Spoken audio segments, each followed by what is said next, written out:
Ang pagkakaroon ng autism ay hindi birong kondisyon. Malaki ang adjustment sa bawat kaso nito. Kaya naman sa katatapos lamang po na World Awareness Day, mas pinalawak pa ang kaalaman ng publiko patungkol dito. Tuwing ikalawa ng Abril ay ipinagdiriwang sa buong mundo ang World Autism Awareness Day. Kaugnay nito ay isang forum ang isinagawa sa isang hotel sa Quezon City, kung saan inilunsad ng isang application company ang Awesome World. Ang Awesome World ay isang digital video series na may layuning magpakalat ng kaalaman kung ano ang autism, hindi lang sa Pilipinas, maging sa ibang bansa.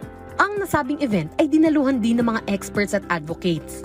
It's very inspiring to see empowered parents and parents who continue to be inspired and empower themselves with skills and knowledge, because you are the core, truly, of how we will be able to support these children.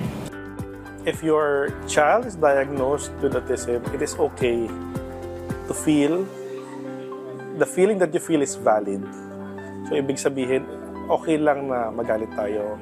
Okay lang na masaktan tayo. Ang pinaka-importante ron, pagkatapos nun is tanggapin natin, i-increase natin ang awareness natin as a parent, at gumawa ng aksyon. Hindi madali maging magulang ng isang batang may autism. Kailangan ng mahabang pasensya at malalim na pangunawa. Bukod pa riyan ay kinakailangan din na handa sa mga pinansyal na gastusin para sa mga professionals. Kailangan rin tutukan ang kanilang edukasyon. At isa si Marisa sa mga magulang na binigyang pansin ng kanyang anak pagdating sa schooling. Matapos ang 5 taon, nagbunga rin ang kanyang pagtuturo dahil sa malaking improvement ng kanyang anak. Nay, kaya ko na. Huwag ka na mag-alala. Ready na akong mag-aral sa regular school. And it was that time na sabi ko, thank you, salamat Lord, kasi nagawa namin.